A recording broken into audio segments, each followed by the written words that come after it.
अच्छा, अब एक बहुत बड़ी चार्जशीट आप लोगों के ऊपर ये है जो बच्चों की तरफ से है, वो कहते हैं जी हमने 2 साल ऑनलाइन पढ़ा है, आप हमसे 2 साल के बाद ऑनलाइन टेस्ट नहीं ले रहे, आप हमें बुलाकर हमारे से रिटन टेस्ट ले रहे हैं, हमारी तो तैयारी नहीं है और हम लोग तो खराब हो जाएगी, हमारी चीजें खराब हो रही हैं। और इसकी सारी जिम्मेदारी उन्होंने शफकत महमूद साहब पर और वजिया जी आप पर, तो उन्होंने टॉप ट्रेंड भी, आप वैसे बताऊं आपको, आप टॉप ट्रेंड में भी थी ट्विटर्स पर जी।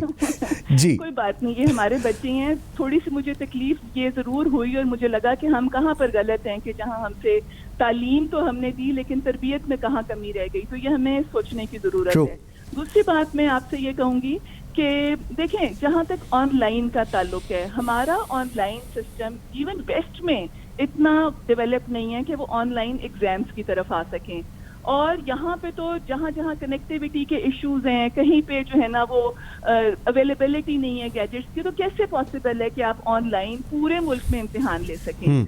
जहाँ जहाँ पे अर्बन एरियाज में ज्यादातर ऐसे हुआ है कि कंप्लीट लॉकडाउन और वहाँ पर ऑनलाइन के ऊपर स्कूल गए हैं, बच्चे गए हैं। जो देही इलाके हैं वहाँ पर अगर कनेक्टिविटी का मसला है तो वहाँ पर ऑनलाइन क्लासेस भी नहीं हुई हैं और वहाँ पर ऐसा वो जो लॉकडाउन हैं कंप्लीट और बड़े स्ट्रिक्ट वो भी नहीं हुए हैं। ठीक है। तो जहाँ पे ऑनलाइन सिस्टम नहीं अवेलेबल था वहाँ पर बच्चों के लिए स्कूल में एक दिन आकर वो होमवर्क ले जाएं, कोई फोन के ऊपर किसी तरह से ग्रुप्स बनाकर स्कूल में टीचर्स के साथ कनेक्टेड रहें, तो कोई ना कोई ऐसा इंतजाम किया गया था। आप देखें टेली स्कूल है वो बनाया गया, within 15 days tele school बन गया कोविड आने के बाद। उसमें क्लास Pre-1 to 12 क्लासेस हो रही थी। उसके अलावा एक जो वेब पोर्टल है वो लॉन्च किया गया जिसके ऊपर ये जितना अवेलेबल कंटेंट है वो हर वक्त मौजूद था, एक्सेसिबल था। अब ये ऐसे बच्चे जो इन चीजों को नहीं देखते और वो हर जमाने में ही रहते हैं कि जिनकी आखिर वक्त तक तैयारी नहीं होती, कंटेंट जितना अवेलेबल था, टीचर्स की गाइडेंस जितनी अवेलेबल थी, उसके बाद साथ साथ ये किया गया कि इलेक्टिव सब्जेक्ट्स और 9th 10th में उसके साथ अंग्रेजी और 11th 12th में 3 elective subjects, that too with a reduced syllabus. तो उसके बाद कोई एक मेरा नहीं ख्याल कि कोई उसके अंदर कोई लॉजिक ऐसी रह जाती है कि आप फिर ये कहें कि जी हमें इम्तिहानों के बगैर प्रमोट कर दें। वजह जी उसके बाद नेक्स्ट ये किया गया मैं अगर फिर भी उन बच्चों की तैयारी नहीं है जी, तो वो आगे सितंबर अक्टूबर में दोबारा एग्जाम्स हो रही हैं, आप उसमें एग्जाम्स देते हैं। सो अगर किसी को ऐसा लगता है या उसके ग्रेड्स खराब हैं या कुछ, तो वो जो आपका सप्लीमेंट्री हो रहा है that is in October and September, उसमें वो रीअपेयर भी हो सकते। अच्छा जी बिल्कुल उसमें हो सकते हैं। अच्छा ठीक है। अच्छा इसके जो बेसलाइन सब्जेक्ट्स हैं, जरा मुझे बेसलाइन सेट करने की जरूरत है मेरे ख्याल में इस वक्त। उसमें आपने सब्जेक्ट्स रिड्यूस किए हैं, उसमें क्या मिथ है कि रिड्यूस करके और आप उसको फिर किस तरह एवेल्युएट करेंगे जी? देखिए उसमें ऐसे करेंगे कि 9th 10th में जो इलेक्टिव सब्जेक्ट्स हैं, ठीक है, जैसे साइंस सब्जेक्ट्स के अंदर आ रहे हैं, जो प्री इंजीनियरिंग में आ रही हैं, फिर कॉमर्स का ग्रुप है, आर्ट्स का ग्रुप है वो, और उसके साथ साथ जो आपका अंग्रेजी है वो, इन 4 का एग्जाम होगा और इन 4 सब्जेक्ट्स को भी 60% जो कंटेंट है उसका होगा, 40% उसमें से काट दिया गया है। मतलब जो सिलेबस है वजिया जी, एक सेकंड, जो सिलेबस है उसका ऑलरेडी आपने 60% कर दिया, पूरा सिलेबस नहीं है?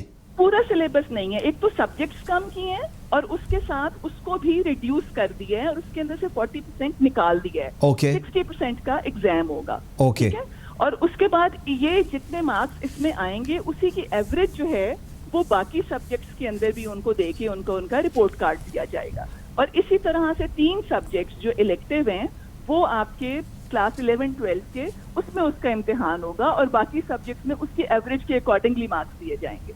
ओके एफएससी की अगर मैं बात करूं, FSc pre engineering pre medical, उसको एवेल्युएट करने का मुझे ज़रा ज़रूर बताएं, क्योंकि उसके बाद इन सारों के एडमिशन्स इंजीनियरिंग यूनिवर्सिटीज़ में होने हैं और मेडिकल में होने हैं जी, उसमें आपका क्या व्यू पॉइंट है जी?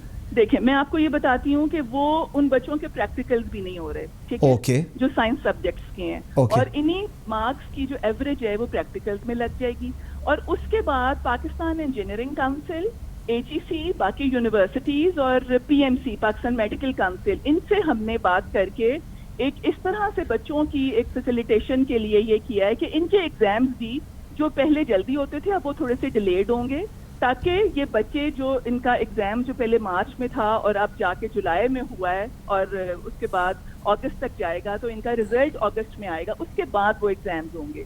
Okay. और एक बात ये कि जो पीएमसी के एग्जाम्स हैं वो पूरा महीना में आप किसी भी वक्त के लिए रजिस्टर करवा सकते हैं, और उस एक दिन नहीं हो रहा ये इम्तिहान कि सिर्फ कोई एक दिन जो है वो सिलेक्ट किया गया है, ये चलता रहेगा एग्जाम, और एक महीने के अंदर अंदर बच्चा जो है वो किसी भी दिन सिलेक्ट करके अपनी कन्वीनियंस के अकॉर्डिंगली वो इम्तिहान दे देगा।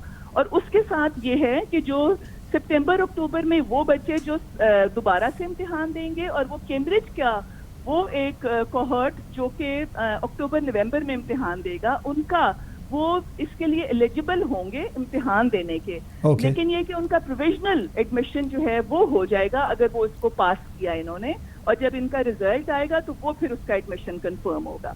तो इसमें कोई भी ऐसी चीज छोड़ी नहीं गई जो आप समझें कि जिसमें बच्चों का करियर जिससे अफेक्ट हो, जिससे बच्चों का टाइम जो है वो जाया हो, कोई साल जाया हो।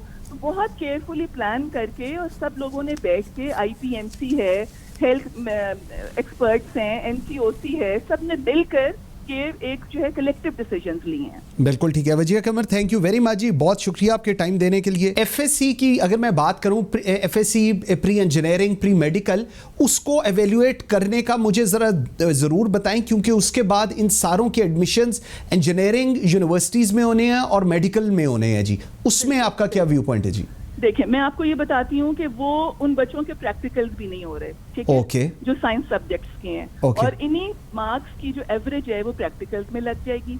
और उसके बाद पाकिस्तान इंजीनियरिंग काउंसिल, एजीसी, बाकी यूनिवर्सिटीज और पीएमसी पाकिस्तान मेडिकल काउंसिल, इनसे हमने बात करके एक इस तरह से बच्चों की एक फैसिलिटेशन के लिए ये किया है कि इनके एग्जाम्स भी जो पहले जल्दी होते थे अब वो थोड़े से डिलेड होंगे, ताकि ये बच्चे जो इनका एग्जाम जो पहले मार्च में था और अब जाके जुलाई में हुआ है और उसके बाद अगस्त तक जाएगा, तो इनका रिजल्ट अगस्त में आएगा, उसके बाद वो एग्जाम्स होंगे। Okay. और एक बात ये कि जो पीएमसी के एग्जाम्स हैं वो पूरा महीना में आप किसी भी वक्त के लिए रजिस्टर करवा सकते हैं, और उस एक दिन नहीं हो रहा ये इम्तिहान कि सिर्फ कोई एक दिन जो है वो सिलेक्ट किया गया है, ये चलता रहेगा एग्जाम, और एक महीने के अंदर अंदर बच्चा जो है वो किसी भी दिन सिलेक्ट करके अपनी कन्वीनियंस के अकॉर्डिंगली वो इम्तिहान दे देगा।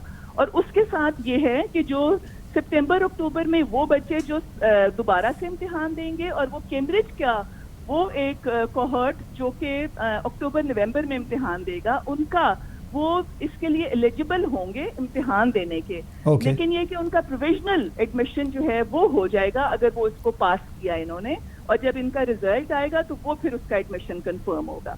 तो इसमें कोई भी ऐसी चीज छोड़ी नहीं गई जो आप समझें कि जिसमें बच्चों का करियर जिससे अफेक्ट हो, जिससे बच्चों का टाइम जो है वो जाया हो, कोई साल जाया हो।